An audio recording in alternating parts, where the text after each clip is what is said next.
तक उनकर भौजाई जौन बड़ी खेसारी वो भौजी वो डॉक्टर उक्टर है चेक किलो हन जाके कि नहीं क्यों खेला अखिलेश कश्यप तो कहें कि तो महाचोर राइटर हमन इनकर बता कहीं तो महाचोर हम के कर के चोरा के निकन गइले ओने बरजेश सिंह बने जौन कोयरा ने स्टार करके आवतन बरजेश के गीत उठा के भतीजा के माई गइलन के नहीं जाना शेर जब सुतल वो शेर के जगह ही जमत उतने सब खेसारी भैया रौरा बहुत बढ़िया बनी और रौरा सब देख यूनिवर्सिटी के हो गइल बन जा अब प्राइमरी स्कूल के में मत रहे खेसारी लाल चेक किले रहन का उनकरा घरवा जाके माने डॉक्टर उक्टर हमें वो चेक मतलब चेक का चेक कइले रहन माने उनकर माने के नपुंसक हमन चेक कइले रहन का हो अब तो ना कम नपुंसक हमन चेक कइले रहन अखिलेशो कश्यप जी से कह देते नहीं और जीएन भोजपुरी के माध्यम से अगर सुन ले अखिलेश कश्यप जी तो रोरो से कहते नहीं खेसारी भैया से कहते नहीं अगर ओरा शौक बा कि नपुंसक हमें पवन भैया तो एक बार भेज देम भेज के देख लेब कि नपुंसक हमन का हमें और ओरा बुझा जी सुहर के आवे लगे बड़े कि ना।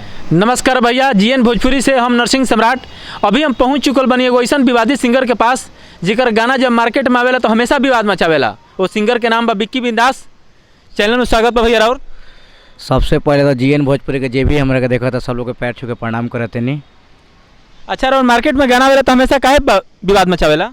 तो भैया तो विवाद का हमारा चाहता है महाराज, विवाद में वो टाइप लोग पब्लिक सोचा था तो पब्लिक जैसा मांगा तो उसन के हमके देते हैं। चटनी मांगा था पब्लिक चटनी पब्लिक दिया था।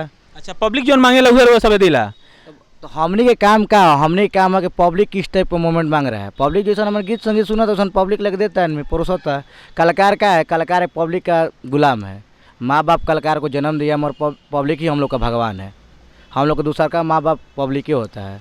अच्छा, विवादित जैसे अखिलेश कश्यप जी, उनको परसों एक प्रोग्राम था अखिलेश कश्यप जी के घर पे गृह प्रवेश में, उसमें बोले कि अखिलेश कश्यप जी के घर पे कोई फंक्शन हो अब विवाद नहीं हो, ऐसा हो ही नहीं सकता है क्योंकि ये विवादित हैं। इस पर आप क्या कहना चाहेंगे?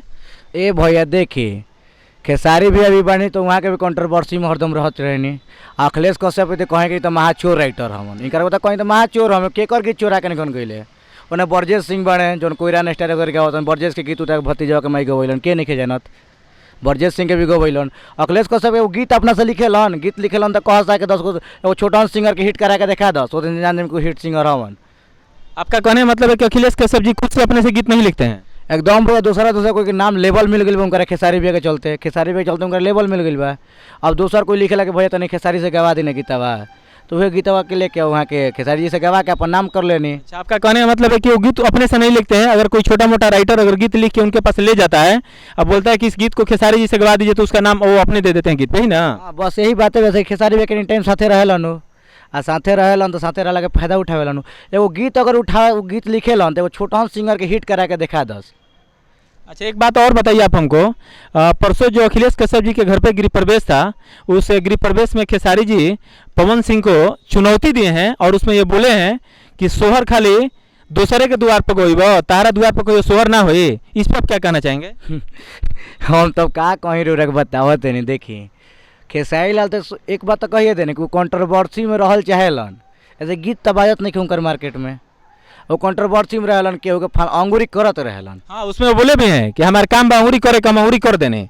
तो ना तो शेर जब सुतल वो शेर के जगह ही जमत उतने बा खेसारी भैया रौरा बहुत बढ़िया बनी और रौरा सब देख यूनिवर्सिटी के हो गई बन जा अब प्राइमरी स्कूल के में मत रही जाए।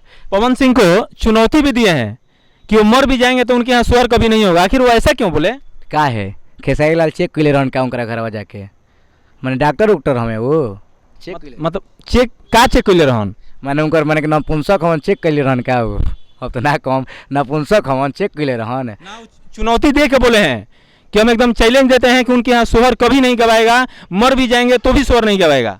देखिए, अखिलेशो कश्यप जी से कह देते नहीं और जीएन भोजपुरी के माध्यम से अगर सुन ले अखिलेश कश्यप जी तो रोरो से कहते नहीं खेसारी भैया से कहते नहीं अगर ओरा शौक बा कि नपुंसक हमें पवन भैया तो एक बार भेज देम भेज के देख लेब कि नपुंसक हमन का हमें और ओरा बुझा जी सुहर के आवे लगे बड़े कि ना आ भेज के ओकर बाद हम का से ज़्यादा ना कम समझ गए लोग हमारे चैनल के माध्यम से और भेज के चेक कर लेब उनकर के। हम ये चाहम कि जो भी कलाकार बने आपस में इसे मतलब झंझट ना होके के चाहिए, सबके मिलजुल के आपस में भाई बा।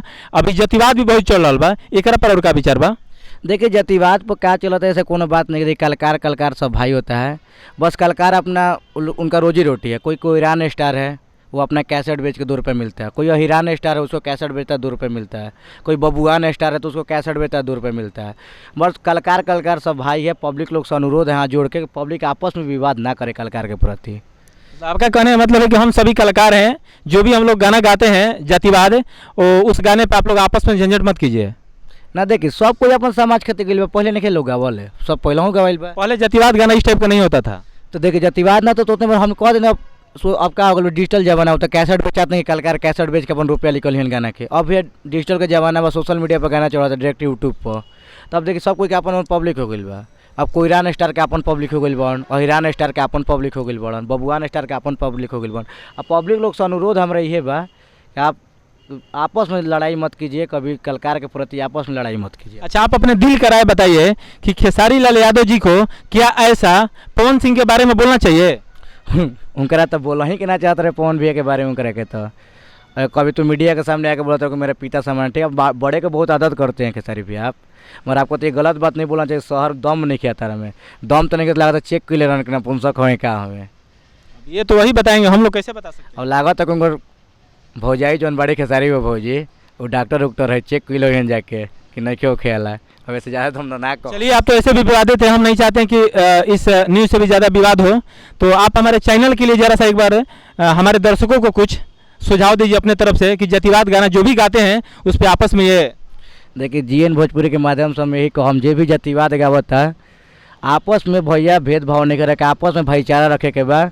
जे भी कोईरान स्टार गावत है, चाहे अहिरान स्टार गावत है, चाहे बबुआन स्टार गावत है, कोई कोईरान स्टार और दुआरी पाग लगे तो ना बुतावे जाए, ना अहिरान स्टार बुतावे जाए, ना बबुआन स्टार बुतावे जाए। आपस में भाईचारा बना कर रखे के बा सब कोई के। चलिए, बहुत बहुत धन्यवाद रउआ हमारा जीएन भोजपुरी न्यूज़ खातिर समय देनी। फिर आगे मिलल जाए, तब तक के लिए धन्यवाद।